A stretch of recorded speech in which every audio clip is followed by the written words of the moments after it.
You cannot change yesterday, but you can do something today that can change tomorrow. It doesn't matter how you were born. That was yesterday. It doesn't matter what happened last 5 years, the last 10 years. You may not be able to change that, but you can reposition yourself today. You can make new decisions today that will change what tomorrow will bring. Invest in your future. Refuse to be a mental hobo. Refuse to end your life on the sidewalk. Every time I tell you something, I tell you that I believe in your future. There's a reason I believe in your future. I believe that if you hear these words, you will act on them and they will change your future. None of you was born to be poor. You may have been born poor, but you were not born to be poor. You may have been brought up poor, but you were not brought up to be poor. Understand this. The definition of adulthood is responsibility. When you become an adult, you take responsibility for your future. Become responsible. What do you have in yourself?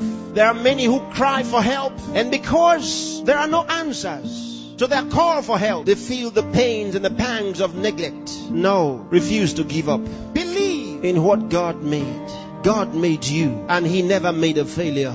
Believe that God has a purpose for your life. You may have been born as a parental accident, but you are not a divine accident.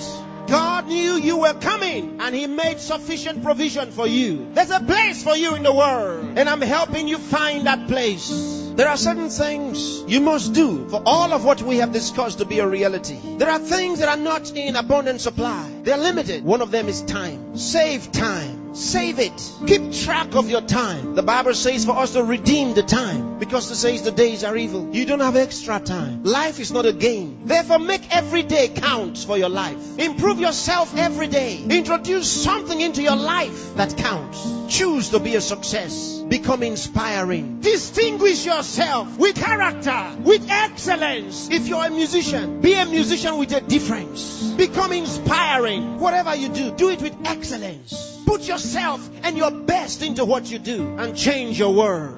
Remember, there's no extra time. Therefore, whatever you do now, do it the best way the first time. Success is waiting for the man who says yes to success. Success is waiting for the man who plans for it, who reaches out for it, who says, I'll wake up, and he wakes up, who says, I'll read this book, and he reads it, who says, I'll go to school, and he goes. Success is waiting for the man who makes a decision. So time is important. Time is important. Don't spend your time watching television 24 hours a day. Don't spend your time watching video 24 hours a day. Those that you are watching have put their best into what you are watching. Change the position. Say to yourself, I will be watched.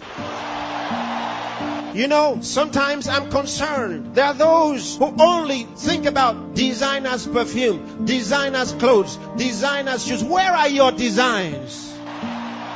Where are your own designs? Challenge yourself for the future. There's room for you. There's a place for you at the top. There's a place for you. Train your mind and use it. Give yourself to a teacher. Give yourself to a tutor. Train yourself. Train your mind. And if you train your mind, it will be ready to deliver to you thoughts, the right thoughts and ideas that will earn you commercial value. There's no poverty for the man who has made an investment in his mind and is willing to act. There's no hunger for the man who has trained his mind to think through on every problem, to solve every problem. Train yourself. Think through a problem and render a solution. Let men come to you for advice. Decide to be smart. Decide to be a problem solver. If you make that decision, that's what you will be. Problem solvers are in short supply in the world. There's a place for the man who chooses to be one. Engage yourself in national issues. Get involved. Get concerned. Some of you here are the best writers in the country. But where are your writings? Maybe you are sleeping too much. Maybe you are resting too much. Maybe you are playing too much. It's time to put your best into that writing. Let the country read your writings. Saint Andrew the Heavenly.